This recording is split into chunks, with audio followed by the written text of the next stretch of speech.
Guys, welcome back to the channel. Today I'll be reviewing the Itel RS4. So this is the first gaming phone from Itel, the Itel RS4. I've been using this phone for 9 months now, since the March of 2024. So today I'm going to be talking about my experience with this device so far. So it's been my main device. I've been using it as my daily driver. So basically every aspect of the phone I've actually come to explore. So to start with, we're talking about the physical aspect, the build, the design quality of the phone, and how we have managed to hold itself together over this long period.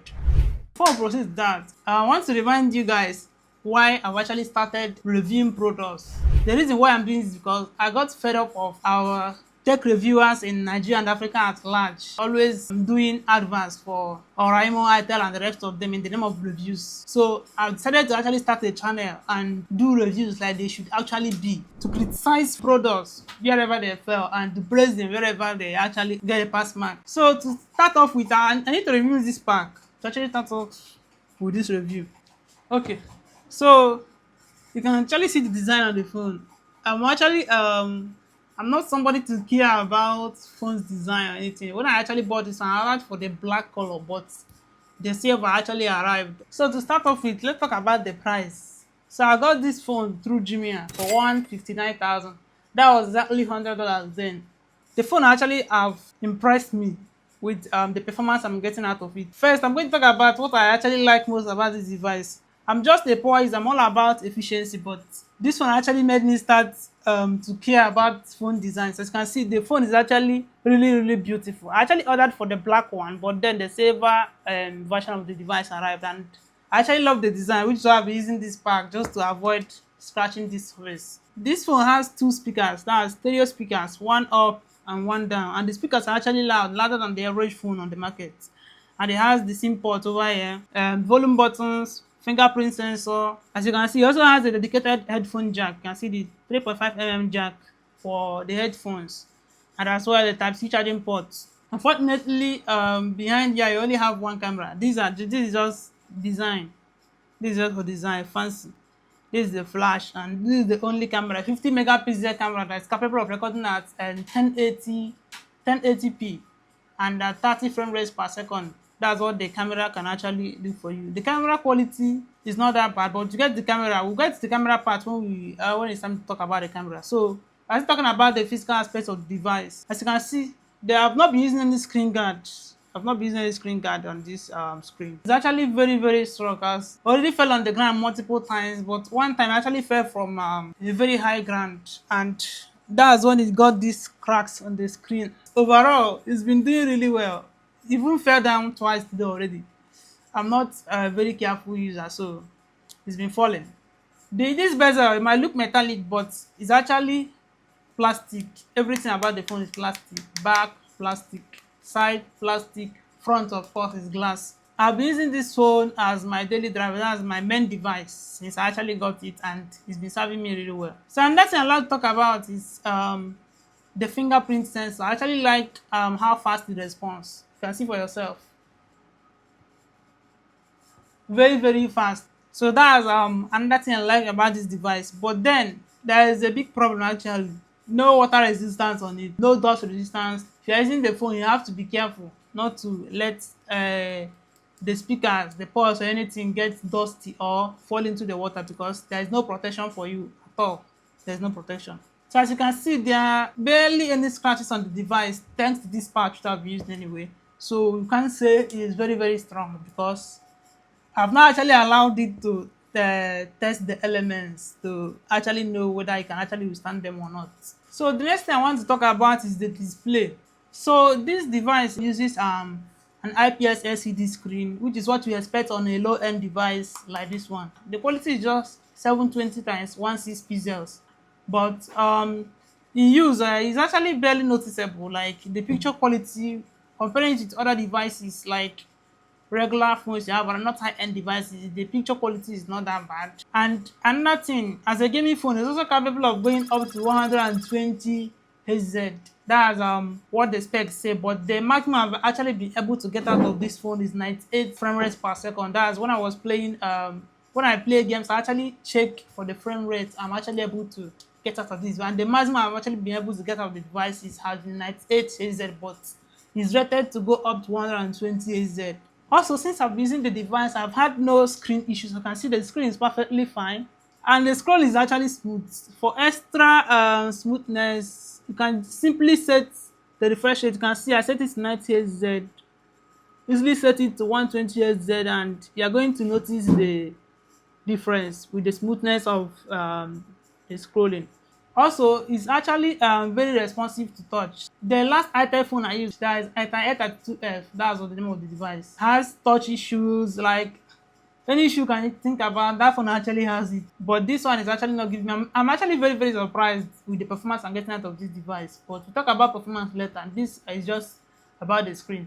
Next thing I have to talk about is the performance. That's another area where this phone has actually surprised me. Like, one of the reasons I bought this one was that I used to use Samsung S20 Plus, and I used to game a lot.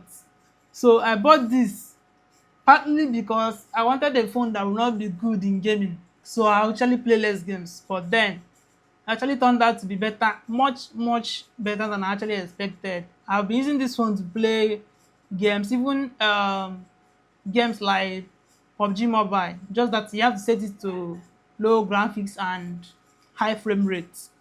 Actually play games like World of Tanks, World of Warships, even COD game I've played on this device. But the problem, like I've already said, is that you can't get high-end graphics out of it. For a very demanding game like COD game, you have to manage with low graphics. But the phone is actually very, very good for the price. And that's me just saying what I've observed.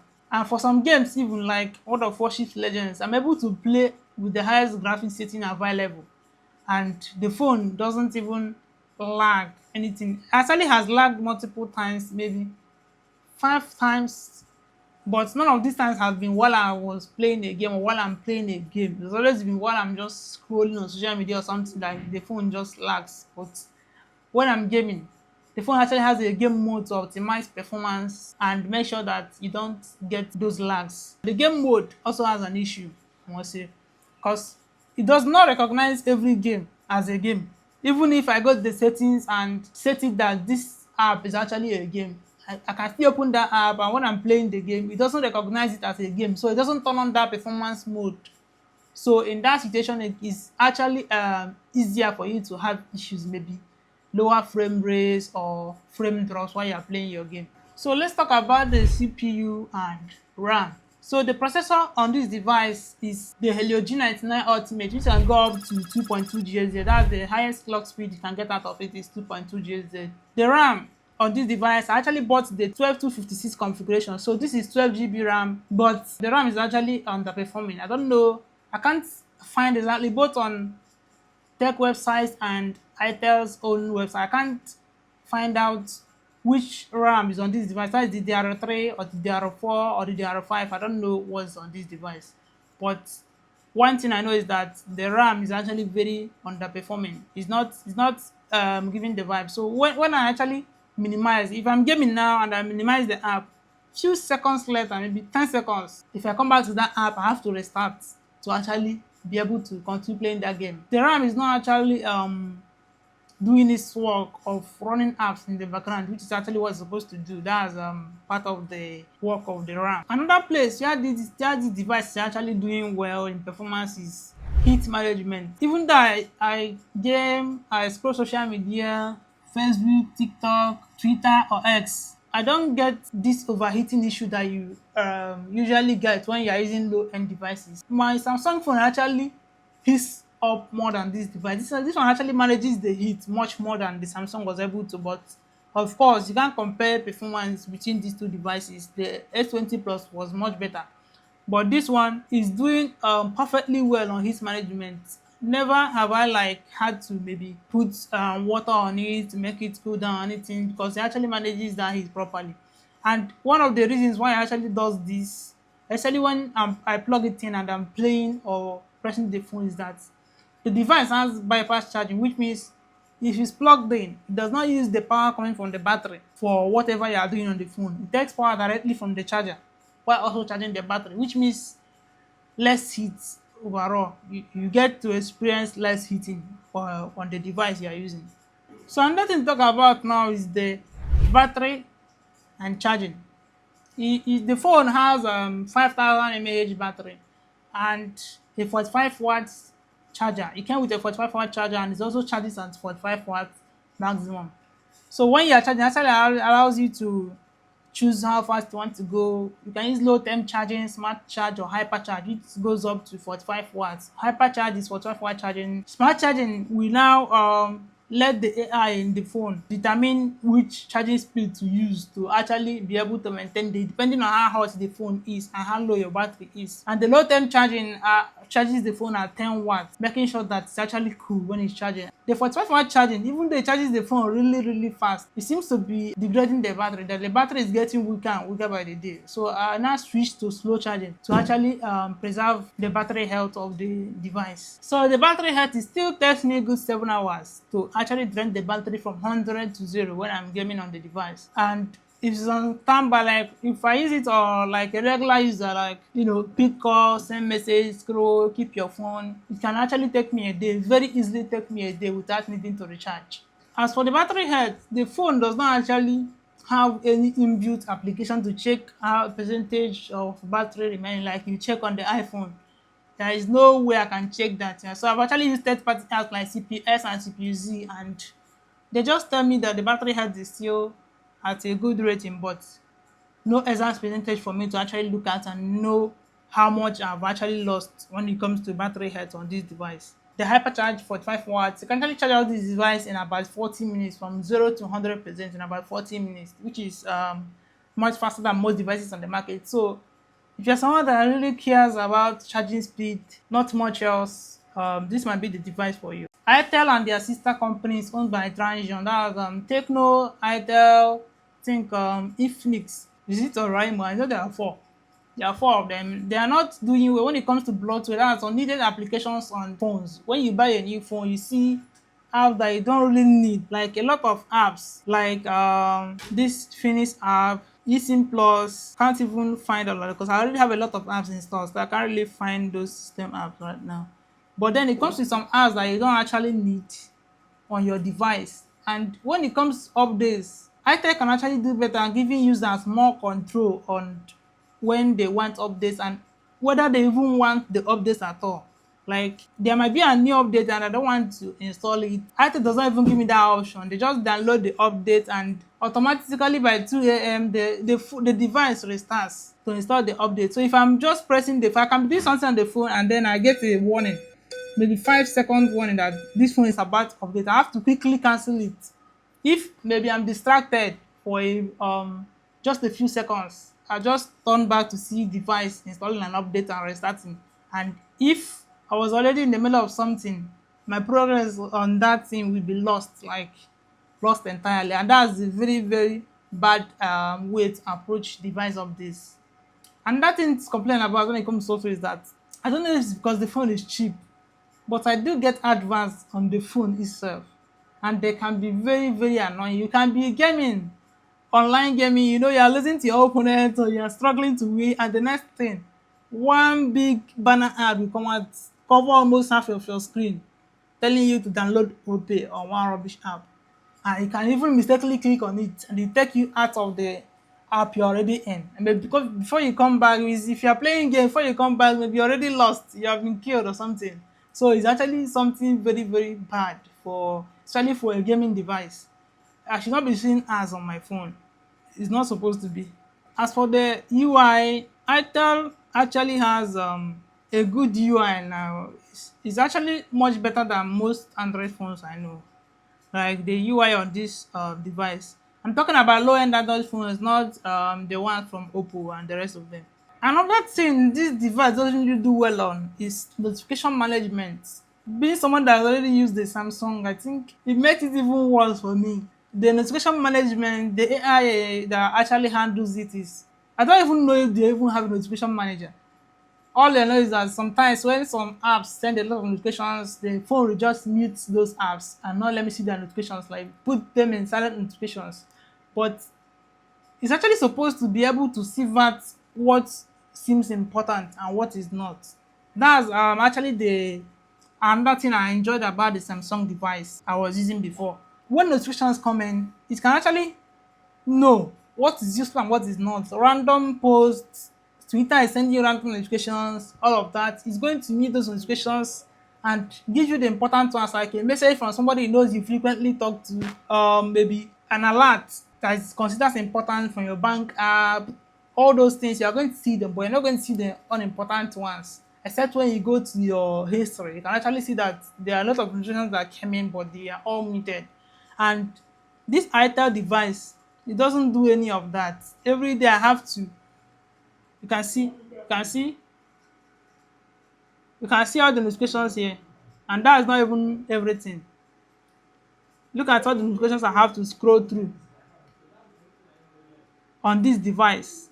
You can see these ones are silent notifications. That's what I'm talking about. Some of them will be silent, but it does not really ignore them. So all these apps still have notifications under them, a lot of notifications per app, and most of these are unimportant. So it's not able to tell what is important and what is not. It just gives me everything, making me feel overwhelmed in the process. So the next thing to talk about is the camera performance. Like I already said, it only has one camera. So this camera does all the job, telephoto, portrait, whatever I want to do, you have to meld it with this camera. So it's already not a camera phone. It's just a gaming device and it's low end. So I don't even need to tell you that the camera is bad for you to know it's bad. So just to cut everything short, to cut the long story short, and what I'm going to say is that in very good lighting conditions, the camera can actually give you some good quality photos, but you have to rely more on Snapchat and the rest of them because the camera on its own is not going to take you anywhere.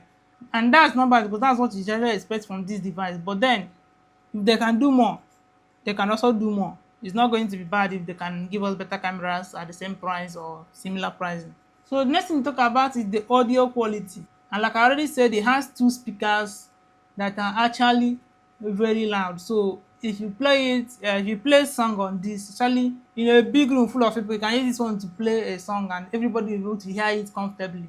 But then it's all about the volume. Quality is a different topic. The quality, of course, is usable, but it's not the best. Let's just say it's not the best it can be. It has good bars, but the quality of the bars itself, not the volume of the bars. The quality of the bars is not at the best. It's not at the best grade. It does not compete with other phones on the market. It does not compete in any way with flagships or even mid-rangers. It doesn't go anywhere close to those devices. So the next thing to talk about is the connectivity. I know most people don't talk about this, but it's actually very important because sometimes you cry, you complain, network is bad, Airtel, your father, MTN, your mother, but sometimes the problem is actually your own phone. It's not Airtel, MTN, your SIM card, whatever you want to blame, the weather. Sometimes it's just your phone that is not good enough at receiving signals or transmitting signals. And in that aspect, I would say this phone is actually below average. It's actually below average when it comes to network reception. But before I move to this device, I know Airtel in my area to actually have very strong network. But moving to this device is a different story. When I now play games in the afternoon, Airtel network is lagging. I can't even really play online games anymore except by midnight, around 10 to 5 a.m., 10 p.m. to 5 a.m. Other than that, you actually have to deal with poor network connection, which is what not the kind of thing I experience on my Samsung device. Another thing here is this, or maybe the good aspect here when it comes to connectivity. I actually found that the Bluetooth can connect to more than one device at a time. Because when I connected the PS5 gamepad to my phone, I was able to connect the pad and as well connect my headset to the device at the same time. So while I was playing my game, I was able to listen to the sound via the headset, and that's two devices connected to one phone. So another aspect to talk about is the hotspot connection. It can connect up to 16 devices at the same time. Okay, just 10 devices at a time. And another thing is that you can turn on your hotspot and your Wi-Fi at the same time. No, you barely need to use this on your phones, but sometimes you actually need to. There are times when maybe your laptop can connect to a particular network, but your phone can't. You can easily connect your Wi-Fi and then also turn on your hotspot, then connect your laptop to it. The hotspot actually gives me more control than what my Samsung actually gave me. As you can see, I can open this hotspots and you see there is a block list of people are already blocked from connecting. So this is the block list here. and you can see if somebody was actually connected, the device is going to show up here. So you can easily tap on connected devices and block whoever you want to block, unblock whoever you want to unblock. And you can also set the number of devices that can be connected at a time. All these things, I was not able to do this on my Samsung phone, and that was actually very disappointing. Samsung, of all people, they couldn't let me block people from using my hotspots. Something I know that even the most basic Android phones will actually let you do. So final verdict on the device. As I already told you, this device only cost me $100, and right now I'm sure the pricing should be lower than that. Last time I checked, it was available for 132,000 on Itel store on Jumia. That's Itel's official store on Jumia. And for that price range, this is actually a solid buy, given the fast charging capability, 45-watt charging, and the performance. So if you're a gamer who is on a very tight budget, you want a gaming phone, but you can't really afford a gaming phone, this might be the gaming phone for you. This might be just what you actually need. So in conclusion, the Itel RS4 is actually a very solid buy for gamers that are on a very tight budget, and you can't really afford a gaming device, but you want a gaming device. This phone might actually be what you need right now. So it actually gives you that performance on a very tight budget, 100,000, 130,000. You actually be able to get this device right now on the market. And even if you're not a gamer, but you like fast charging phones, I don't know any other phone that has up to 45-watt charging that is within this price range. The best you can get is 18-watt or 3 watts charging for phones within this price range. But this one actually comes with 45-watt charging. So if you're somebody, maybe you barely have any time, you are usually busy, maybe have little time at home before you leave for work or anything, that you have just a short period to charge your device, and you want a phone that can quickly charge up and last a little bit there, this will actually be the phone for you. 45-watt charging is pretty solid for a device, especially given the budget. If you actually want a premium gaming device, I know you should not even be considering this in any way. Or if you're somebody that cares too much, or you even care at all about your camera quality, you like snapping pictures and all of that, don't buy this, or you have to borrow iPhone users. So if you care about photos, this is not the phone for you. This is just for performance, fast charging, gaming performance device on a budget. Then this is for you. So do well to subscribe. If you like to see more reviews like this, subscribe, like, share, and recommend this video. Thank you.